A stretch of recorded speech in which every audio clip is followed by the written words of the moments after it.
Olá, eu sou o professor Roberto Brasileiro e nesse vídeo nós vamos usar as referências absolutas em comparação com as referências relativas. Eu estou no arquivo cap4.xlsx do livro que está sendo usado e eu vou direto para a atividade 3. Então nessa atividade 3, ela é muito similar à atividade 2 que a gente viu no outro vídeo.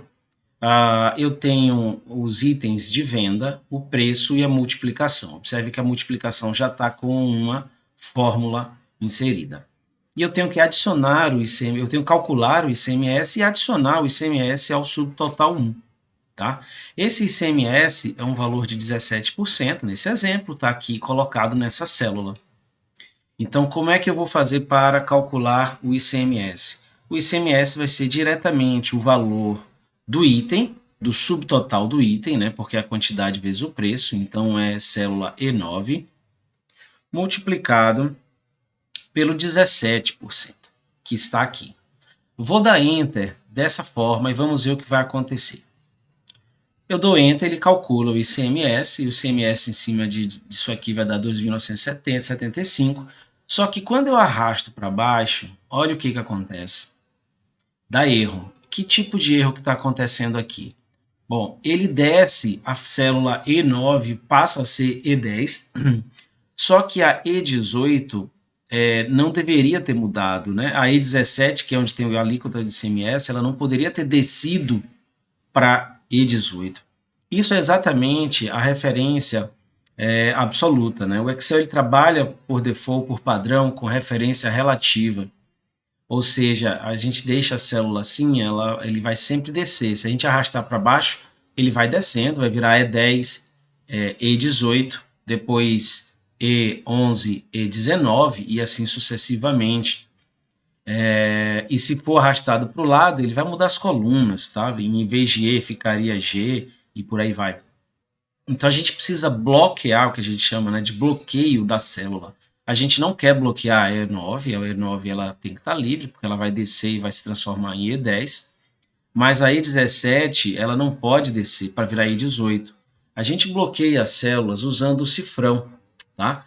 E aí tem um macetezinho que é a gente usar o F4 do teclado.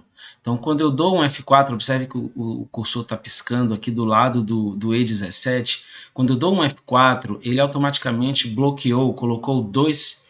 Aí tem cifrão no E e tem cifrão no 17, ou seja, ele bloqueou linha e coluna.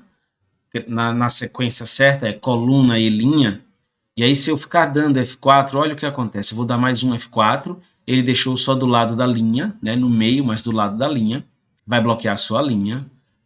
Eu dou mais um F4, ele bloqueia só a coluna. Se eu der mais um F4, ele tira. Então, o F4 ele é um atalho em looping, ou seja, ele bloqueia tudo, bloqueia só linha, bloqueia só coluna, desbloqueia, bloqueia tudo, bloqueia só linha, bloqueia só coluna e desbloqueia. Nesse caso, a gente só está arrastando para baixo, então a única coisa que está mudando é a linha. Então eu posso deixar no bloqueio da linha. Tá? Se eu bloqueasse tudo, daria certo também. Se eu bloqueasse coluna, daria errado. Mas a gente precisa aprender exatamente a usar o que é o correto. Nesse caso é linha, vamos bloquear só linha. Olha o que acontece agora quando eu arrastar para baixo. E vou arrastar só um pedacinho. Observe que o que era E9 passou a ser E10, tá certo, era isso mesmo que eu queria. E o que era E17 continuou a ser E17 porque eu deixei ele bloqueado com o cifrão. Então o E17 não vai sair do lugar. A gente agora arrasta para baixo e ele calcula tudo. Depois, para fazer o subtotal 2, eu posso fazer simplesmente uma soma de uma célula, da célula do subtotal 1, que no caso é a E9, com o valor do ICMS, e arrastar para baixo e finalizamos o exercício.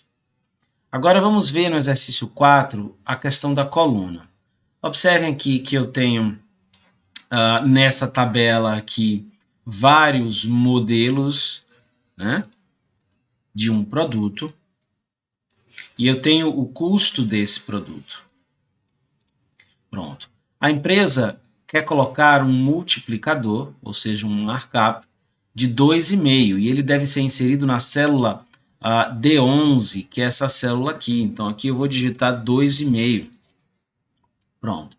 Aí, como é que eu vou achar o preço desse produto, desse modelo aqui? Eu vou multiplicar o custo pelo multiplicador aqui, pelo markup. Então, seria isso aqui, ó, C9 vezes, aí eu vou descer aqui com o teclado, para D11 e vou dar Enter.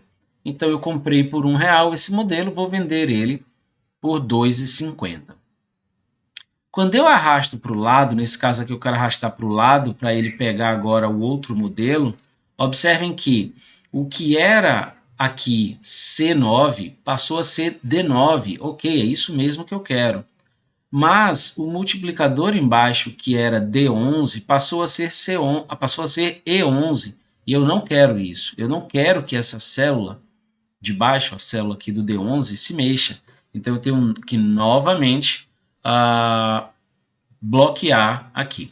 Eu vou voltar para a primeira célula, vou dar 2 cliques aqui nela, vou deixar o cursor aqui piscando perto do D11 e aí vou usar o F4. Nesse caso, eu quero bloquear só a coluna, porque eu vou arrastar para o lado e onde está D11 não pode virar E11, F11 ou G11. Ele vai continuar sendo D11. Bloquear tudo também funcionaria, porque eu não estou arrastando para baixo, né? Então, não está mudando linha, mas nesse caso é desnecessário. Eu vou dar Enter, vou arrastar para o lado e observem que ele passou agora, o que era C9 passou a ser D9 como eu queria e o D11 ficou bloqueado.